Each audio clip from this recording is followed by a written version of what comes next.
Olá, paz do Senhor Jesus, tudo bom com vocês? Espero que sim. Seja bem-vindo ao meu canal, onde temos nos dedicado a falar a palavra de Deus para a sua instrução, também o seu desenvolvimento em muitas áreas da sua vida. Neste momento, eu gostaria de deixar 3 conselhos para os jovens na sua caminhada cristã. E esses conselhos eu quero baseá-los no livro de Josué, capítulo de número 1, versículo de números 8 a seguir. Não se aparte da sua boca o livro desta lei, antes medita nele dia e noite, para que tenhas cuidado de fazer conforme tudo quanto nele está escrito. Então farás prosperar o teu caminho, e então prudentemente te conduzirás. Josué tinha recém assumido a liderança do povo de Deus pós-morte de Moisés. Um jovem que andou com Moisés, ficava no meio da tenda quando Moisés falava com Deus. Participou de momentos especiais na história de Moisés. A primeira vitória, que foi contra Amaleque numa grande guerra. Como eu já disse, na tenda da intimidade ele permanecia. Quando Moisés desejou a morte, o Espírito de Deus operou um avivamento entre alguns homens, número de 70 homens. Josué experimentou e Josué viu o poder de Deus se manifestar entre eles. Quando Deus ordenou que Moisés subisse ao monte, e lá Moisés esperou 7 dias até que a glória de Deus se manifestasse, lá no Êxodo 24, na descida, Josué está descendo com Moisés e ouve a dança e as músicas do povo ao redor do bezerro de ouro. Josué teve muitas experiências com Deus ao lado de Moisés.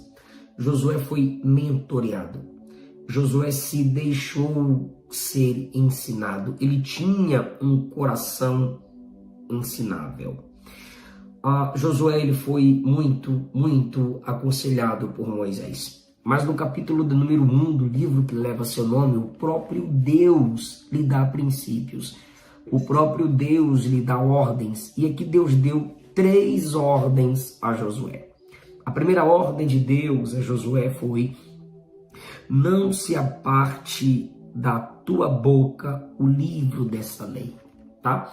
Deus estava dizendo, não tire o livro da lei, que foi a palavra de Deus, dita a Moisés, escrita por Moisés, não tire a palavra da sua boca. Deus está falando a Josué, fale conforme a minha palavra. Coloque minhas palavras na sua boca. Nossas comunicações, nossos cânticos, nossas pregações, nossas respostas precisam estar baseadas na palavra, temperadas com as escrituras sagradas. Você, jovem, guarde esse primeiro conselho. Não aparte a palavra de Deus da sua boca. Fale sempre da palavra, fale sempre baseado na palavra, fale em prol da palavra, encha o seu coração da palavra, para que você possa falar da palavra. A palavra é poderosa. Se você fala conforme a palavra, você vai ver o poder de Deus se manifestar através de suas comunicações. Vai haver comunicação efetiva sem nem mesmo precisar de gritos, porque a palavra de Deus falada em nossas comunicações vai gerar um impacto na vida das pessoas por simplesmente ser a verdade. Então a palavra de Deus é poderosa. Eu não estou falando aqui de característica, nem de emoção numa hora da pregação. Estou falando de comunicação diária. Não se aparte a minha palavra da sua boca. Deus está dizendo, Josué, Fale pela minha palavra, seja direcionado em suas palavras pela minha palavra. Então a palavra de Deus é poder. E o que é poder? Aquilo que é vivo e eficaz. Suas palavras devem ser instrumento de vida, ok? A palavra de Deus é pura. Então, suas palavras também devem ser puras. As palavras de Deus, elas geram mudança na vida de quem as escuta. Você precisa falar para mudar as pessoas. A palavra de Deus é resposta para a vida de muitas pessoas. Que sua comunicação também seja resposta para a alma, para a mente, para o coração de muitas pessoas. Que o seu modo de falar inspire Deus. Segundo conselho, o que Deus disse a Josué? Medita na minha lei, na minha palavra, dia e noite. Segundo lugar, coloque a palavra de Deus na sua mente. Ou seja, memorize as escrituras sagradas. Escreva os textos que você lê. Isso coopera para a sua memorização. Leia o texto inteiro, copie o texto inteiro, leia o texto em voz audível, escute a Bíblia em áudio, grave no seu celular você lendo o texto e vá escutando e repetindo. Meditar. Um dos significados de meditar é sussurrar, falar baixinho, falar enquanto ler, colocar na mente. Memorize. Foi através da palavra memorizada que Jesus venceu Satanás no deserto, em Mateus capítulo 4. Quando você tem as escrituras na sua mente, pelo menos uma visão panorâmica, mesmo que você não consiga memorizar capítulos e versículos, mas memorize o conteúdo, memorize a mensagem central do livro, o que aquele livro disse, qual tipo de mensagem quis passar, quem disse tais coisas. Você precisa ter pelo menos a visão panorâmica, texto e contexto na sua mente. Coloque a palavra na sua mente, estude pela manhã, medite antes de dormir, horários vagos, abra as escrituras sagradas, deixe com que ela penetre na sua mente. O que você planta na mente, você vai colher na vida. Ah, pastor, eu não consigo memorizar. Eu já dei técnicas de memorização aqui. E o que você precisa entender é que você memoriza CPF, você memoriza músicas, você memoriza nomes de filmes, de atores. A sua memória, formada por Deus, tem capacidade para assimilar o que Deus diz. Então, se esforce para isso, coloque a palavra na sua mente. Quando o celular, o iPad, o tablet ou o próprio livro físico não estiver na sua mão, a palavra na mente vai ser lembrada, você vai expressá-la e ela vai te ajudar a vencer. Eles não tinham mais Jesus ali encarnado como era antes da ressurreição, no dia da ressurreição. E o que o anjo diz, o que os anjos disseram àquelas mulheres? Vocês não se lembram das palavras dele? Hoje é o terceiro dia, ele já ressuscitou. Olha o que os anjos disseram. Se lembrem do que ele vos disse. Eles não memorizaram as palavras que Jesus havia dito a respeito da ressurreição. Se esforce para memorizar pelo menos o texto básico que você estudou na escola dominical, o texto base que o pastor abriu para pregar.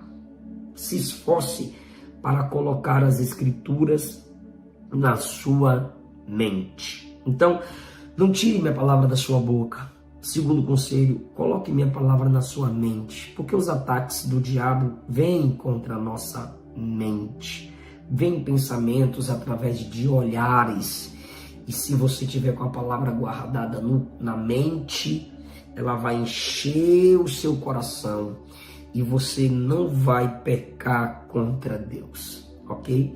Terceiro lugar, o Senhor diz a Josué: então, se você não afastar minha palavra da tua boca, se você não deixar de meditar nela, você vai fazer conforme tudo quanto nele está escrito no livro. Nele aqui é o livro. Deus está dizendo: você vai ter minhas palavras nas suas obras, Josué. Deus está dizendo: você vai me obedecer. Ter a palavra de Deus nas obras é obedecer. É mais do que fazer a exegese de um texto. É mais do que homilética. É mais do que a prática da homilia. A obediência é a palavra de Deus em nossas ações. É nossas obras fazendo com que a palavra de Deus seja pregada, seja lembrada. Quando você amar, alguém vai dizer o que ele está fazendo é o que a Bíblia manda. Quando você perdoar, alguém vai dizer o que ela está fazendo é o que a Bíblia manda. Quando você orar, meditar nas escrituras sagradas, honrar os seus pais, honrar sua mãe, obedecer às autoridades, quando você ganhar almas para Jesus, quando você crescer em sabedoria, as pessoas verão a palavra de Deus através dos seus atos. Mateus capítulo 7, Jesus disse que aquele que ouve suas palavras e pratica, quais palavras? Aquelas palavras de Mateus 5 a 7. Aquele que ouve estas palavras e pratica, compará-lo-ei ao homem que construiu sua casa na rocha. E aquele que ouve estas minhas palavras e não pratica, compará-lo-ei ao homem que fez sua casa na areia. O vento soprou, os rios transbordaram através da chuva e veio com ímpeto contra a casa na rocha, e a casa na rocha não caiu. O que é a rocha ali em Mateus capítulo 7? A obediência na palavra, não é a palavra. A palavra em si, fora de mim, ela é a palavra. A palavra sem mim faz qualquer coisa. Eu sem a palavra não posso fazer nada. Então a chuva virá contra mim, o vento virá contra mim. Se eu estiver baseado nela, não lendo, mas praticando, isso me garante a certeza, isso me dá a certeza da firmeza. Então pratique a palavra, mesmo que isso custe amigos. Pratique a palavra, mesmo que isso custe seu emprego. Pratique a palavra, mesmo que isso faça com que seu namoro encerre. Pratique a palavra, perca tudo, mas não perca a palavra, se firme na palavra. Tiago capítulo 1, versículo 22, a Bíblia diz: não sede ouvintes, mas praticantes da palavra. Não sede apenas ouvintes, exercite as escrituras. Ela precisa passar pela sua boca, ela precisa passar pela sua mente, ela precisa permanecer em suas obras. Paulo disse que o bom comportamento dos jovens é um adorno para a doutrina. Então, sua prática, ou seja, a palavra de Deus nas suas obras, faz com que a beleza dessa palavra seja ainda mais destacada. As pessoas verão que vale a pena meditar nas escrituras sagradas. Então, coloque a Bíblia nas suas obras. O que a Bíblia me manda fazer, eu farei. Não é o sistema mundano que me conduz, é a palavra. Pastor, se eu colocar a palavra de Deus na minha boca, na minha mente, nas minhas obras, qual será o resultado? Está aí no versículo 8. Então farás prosperar o teu caminho e prudentemente te conduzirás. Você vai ser próspero no seu caminho e você vai ter prudência em seu estilo de vida. Se você pegar Josué 1 com Salmo 1, você vai ver que esses textos se encaixam. Quem honra a palavra tem uma vida de prosperidade. E a verdadeira prosperidade não é a presença de coisas, mas é a presença de Deus, que em meio às faltas de coisas, Ele não te falta. Interpretando de forma correta o Salmo 23, o Senhor é o meu pastor e não me faltará.